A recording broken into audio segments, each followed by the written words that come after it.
आप कहेंगे हाँ जी वो तो बिल्कुल ठीक है, लेकिन जी वो ऐसा है कि अभी हमारी उम्र ही क्या है, अभी हम 24 वर्ष के ही तो हैं। ठीक है, अब आप 40 वर्ष के हो गए, अब तो भगवान का भजन करिए। जी जब रिटायर हो जाएंगे तब करेंगे।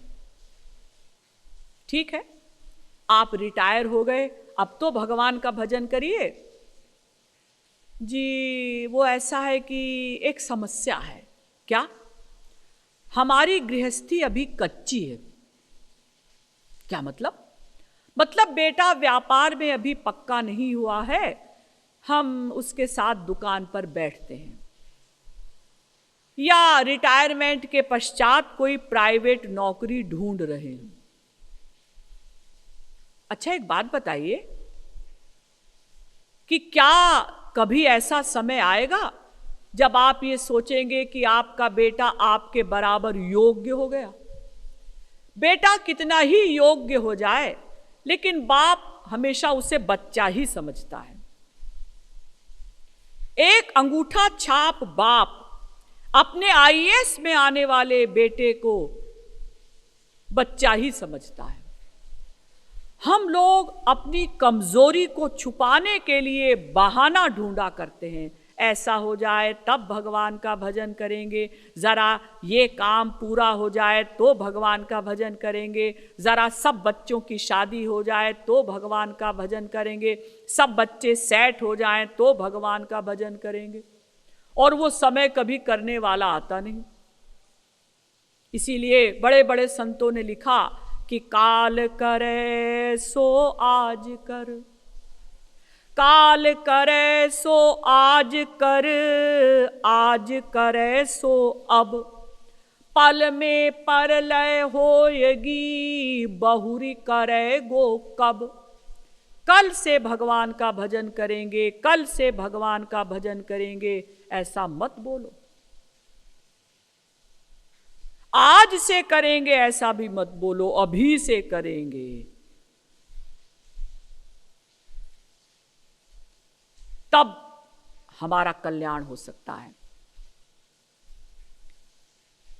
तो देखिए, ये मनुष्य शरीर क्षणभंगुर है। जिस शरीर के लिए देवता भी तरसते हैं, जिसमें ज्ञान शक्ति भी है और पुरुषार्थ भी किया जा सकता है, लेकिन इस शरीर में ये दोष है कि ये क्षणभंगुर है, कब छिन जाए कुछ पता नहीं। अगर इतना भी निश्चित होता कि हम सबको 25 वर्ष की आयु तक तो जीवित रहना ही है, तो भी कोई बात नहीं थी। 24 वर्ष तक हम खूब मटर गश्ती करते, 1 वर्ष खूब भगवान का भजन करते, लेकिन कुछ निश्चित नहीं है। आयुष्यम जललोल बिंदु चपलम फेनोपमम जीवितम। हमारे शास्त्र कहते हैं आयु जल की तरंगों की भांति है, ये जीवन बुलबुले के समान है, वो बुलबुला कब दब जाए कुछ पता नहीं। आप देखते हैं एक बच्चा पैदा होते ही मर गया, एक 2 वर्ष का बच्चा मर गया, एक 20 वर्ष का युवक स्कूटर से जा रहा था, ट्रक से एक्सीडेंट हुआ, मर गया। एक क्षण का भरोसा नहीं। यहां तक कि भगवान भी जब अवतार लेकर आते हैं तो कुछ समय निश्चित करके आते हैं, और जब उनका समय पूरा हो जाता है तो भगवान भी अपने लोक चले जाते हैं। भगवान राम 11,000 वर्ष के लिए हमारे मृत्यु लोक में आए। जब समय पूरा हो गया तो यमराज उनके सामने आकर खड़े हुए और हाथ जोड़कर उनसे कहा, महाराज मैं आपका दास हूं, मेरा कर्तव्य है आपको बताना, आपका समय पूरा हो चुका है, आप यदि और रहना चाहें रहें, आपकी इच्छा है, ना रहना चाहें तो चलें अपने लोक को। यमराज भगवान या संतों को ले जा नहीं सकते। आपको पता है संत महात्मा कैसे जाते हैं? यमराज के सिर के ऊपर पैर रखकर तब वो विमान में बैठकर भगवान के लोक को जाते हैं। और भगवान तो अपनी इच्छा से जाते ही हैं, संत भी अपनी इच्छा से जा सकते हैं, लेकिन फिर भी जितना समय वो निश्चित करके आते हैं उतना समय पूरा होने पर भगवान और संत भी भगवत लोक में चले जाते हैं। फिर हमारी क्या हैसियत है कि हमको तो यम के दूत आएंगे लेने के लिए, यमराज तो आएंगे नहीं और हम तो जाना नहीं चाहते। लेकिन हमारे चाहने या न चाहने से क्या होता है, सबको समय पर जाना ही पड़ेगा।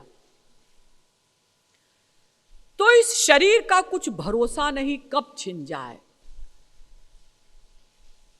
आप लोगों ने सुना होगा, महाभारत में पढ़ा होगा कि वनवास के समय में जब युधिष्ठिर वगैरह 12 वर्ष के वनवास में थे, तो एक बार उन्हें बहुत प्यास लगी और उन्होंने जल लेना चाहा। तो उस सरोवर में एक यक्ष रहते थे, स्वयं भगवान ही यक्ष बनकर आए थे उनकी परीक्षा लेने के लिए। तो उन्होंने युधिष्ठिर जी से कहा था कि युधिष्ठिर, पहले मेरे प्रश्नों का उत्तर दो, तब तुम जल पी सकते हो। तो उस यक्ष ने 60 प्रश्न किए। उसमें पहला प्रश्न किया, सबसे महत्वपूर्ण प्रश्न, किम आश्चर्यम, संसार का सबसे बड़ा आश्चर्य क्या है, ताज्जुब क्या है। तो युधिष्ठिर जी ने उत्तर दिया था, अहन्यहनि भूतानि गच्छन्ति यमालयम शेषाः स्थिरत्वमिच्छन्ति किमाश्चर्य मतः परम। महाभारत। प्रतिक्षण लोग यमालय को जा रहे हैं, प्रतिक्षण हर उम्र का व्यक्ति मर रहा है, लेकिन शेष बचे हुए लोग समझते हैं हम थोड़ी अभी मरेंगे। बाप के सामने बेटा मर गया, लेकिन बाप सोचता है कि मैं अभी 60 वर्ष का ही तो हूं, अभी थोड़ी मरूंगा, कम से कम 20 वर्ष और जीवित रहूंगा। यही संसार का सबसे बड़ा आश्चर्य है कि हम देख रहे हैं कि छोटे से छोटा बच्चा भी मर रहा है, लेकिन हम ये नहीं सोच पाते कि हमारा भी समय कभी भी आ सकता है। और अगर आप कहें कि नहीं जी, हमें तो मालूम है कि हम अपनी पूरी आयु जीवित रहेंगे, कलयुग में मनुष्य की 100 वर्ष की आयु मानी जाती है, हाँ, तो हम 100 वर्ष तक जीवित रहेंगे। लेकिन क्या आप बुढ़ापे में भगवान का भजन कर सकेंगे? बुढ़ापे में तो ये स्थिति हो जाती है, कोई उठाए तो उठे, कोई बिठाए तो बैठे। सुना है कि भाई आजकल हमारे नगर में प्रवचन चल रहा है, चलो प्रवचन सुनने के लिए चलते हैं, लेकिन चला ही नहीं जाता। आंख में मोतियाबिंद हो गया है। राम राम कहने में बड़ा अच्छा लगता है, चलो राम राम कहेंगे, लेकिन राम राम कहने लगे गले में कफ अटक गया। इसीलिए हमारे शास्त्रों ने कहा, यावत् स्वस्थमिदं कलेवर गृहं यावच्च दूरे जरा यावच्चेन्द्रिय शक्ति प्रतिहता यावत् क्षयो नायुषः आत्मश्रेयसि तावदेव विदुषा कार्य प्रयत्नो महान् प्रोद्दीप्ते भवने च कूप खननं प्रत्युद्यमः कीदृशः। यावत् स्वस्थमिदं कलेवर गृहम, जब तक ये शरीर रूपी घर स्वस्थ है, यावत् च दूरे जरा, जब तक बुढ़ापा दूर है, यावत् चेन्द्रिय शक्ति प्रतिहता,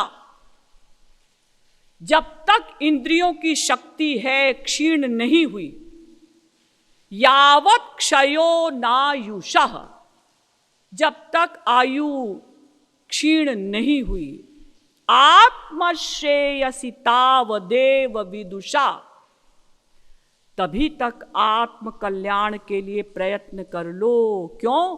प्रोदीप्ते भवने चकूप खननम प्रत्युद्यमः कीदृशः। एग्जाम्पल दिया कि जैसे किसी के घर में आग लग जाए, उसके बाद वो कुआं खोदे, तो कुआं खोदना क्या अर्थ रखेगा? तब तक तो घर जलकर राख हो जाएगा। इसी प्रकार से जब तक हमारे इस शरीर रूपी घर में बुढ़ापे रूपी आग नहीं लगी है, तभी तक भगवान का भजन कर लो, बुढ़ापे में नहीं कर सकोगे। तो ये मनुष्य शरीर क्षण भंगुर है। इसीलिए राजा दशरथ जी, जिनका रथ 10 दिशाओं में जाता था, और जो अतिरथी थे, 3 प्रकार के रथी होते हैं, रथी, महारथी, अतिरथी। जो हजारों रथियों से अकेला लड़ सके वो महारथी, जो हजारों महारथियों से अकेला लड़ सके वो अतिरथी। दशरथ जी अतिरथी थे।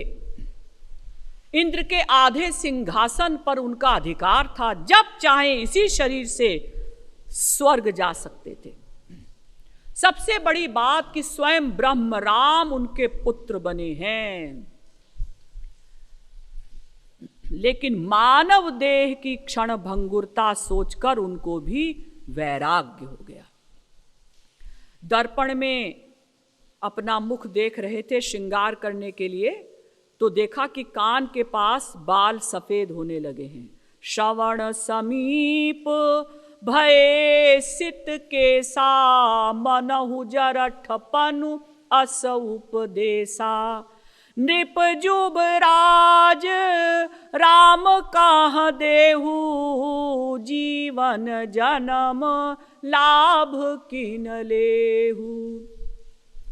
दशरथ जी मन में सोचते हैं कि इसका मतलब अब बुढ़ापा आने लगा है, अब सब कुछ राजपाट श्री राम के ऊपर सौंप कर और जंगल में जाकर मुझे भगवान का भजन करना चाहिए।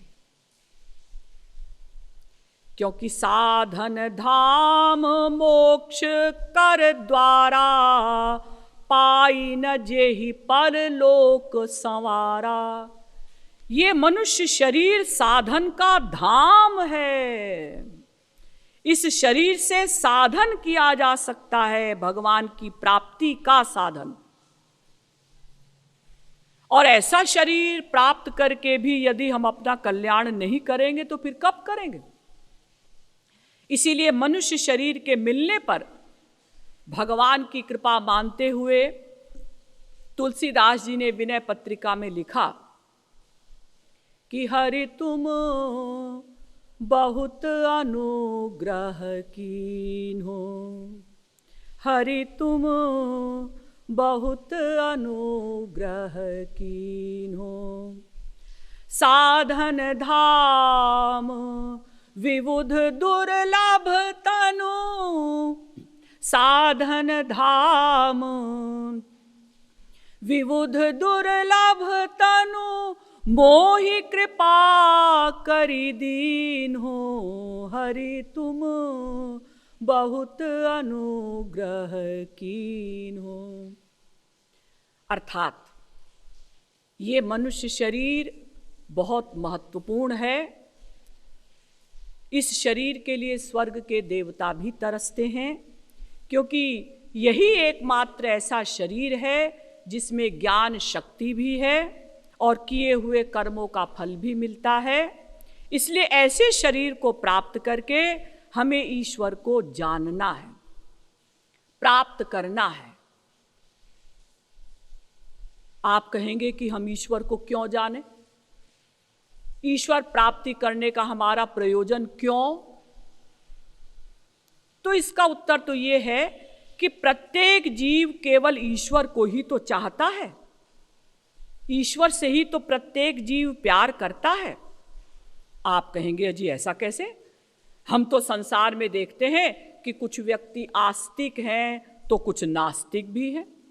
आप ऐसे कैसे कह सकती हैं कि संसार का प्रत्येक जीव, मनुष्य ही नहीं, प्रत्येक जीव ईश्वर को चाहता है? मैं नहीं, वाल्मीकि जी कह रहे हैं। लोके नहीं सविद्येत यो न राम मनुव्रतः, वाल्मीकि रामायण। ऐसा कोई जीव नहीं जो भगवान राम का अनुव्रत ना हो। अनुव्रत बने जो भगवान से पूर्ण प्यार न करता हो। संसार का हर जीव भगवान से प्यार करता है। अस को जीव जंतु जग माही, जेहि रघुनाथ प्राण प्रिय नाही। तुलसीदास जी भी कहते हैं ऐसा कोई जीव जंतु भी नहीं है जो भगवान से प्यार न करे। सभी जीव भगवान से ही तो प्यार करते हैं। आप कहेंगे ये बात हमें समझ में नहीं आई। अजी हम तो ऐसा देखते हैं कि कुछ लोग अच्छे हैं तो कुछ बुरे हैं, रात है तो दिन है। विदेश में एक फिलोसोफर हुआ हीगल, उसने तो द्वंद्वमान ही स्थापित कर दिया। हर जगह विरोधी बात है। इसी प्रकार से संसार में कुछ लोग आस्तिक भी हैं तो कुछ नास्तिक भी हैं। आप ऐसे कैसे कह सकती हैं कि संसार का प्रत्येक जीव आस्तिक है, प्रत्येक जीव केवल भगवान से ही प्यार करता है? हाँ, कल मैं आपके सामने ये सिद्ध करूंगी कि हम लोग सभी जीव भगवान से ही प्यार करते हैं। सभी जीव आस्तिक हैं। कोई भी जीव एक क्षण को भी नास्तिक बन ही नहीं सकता। कैसे? इसका समाधान कल किया जाएगा। बोलिए श्रीमद् सद्गुरु सरकार की जय, लाडली लाल की जय। हरि बोल हरि बोल हरि बोल हरि बोल हरि बोल हरि बोल हरि बोल हरि बोल हरि बोल हरि बोल बोल ले ले हरि मोल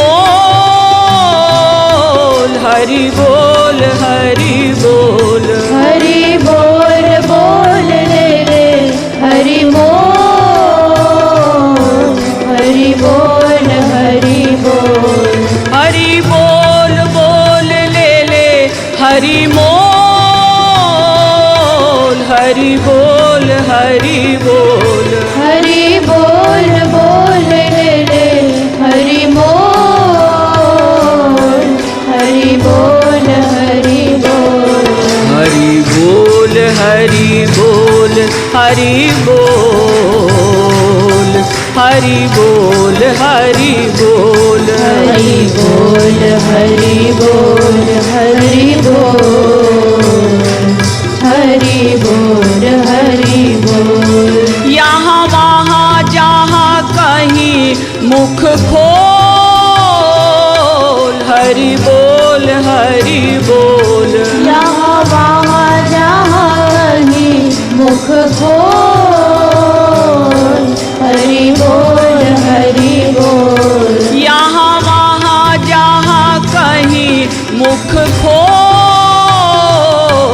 हरि बोल हरि बोल यहाँ वहाँ जहाँ कहीं मुख खोल हरि बोल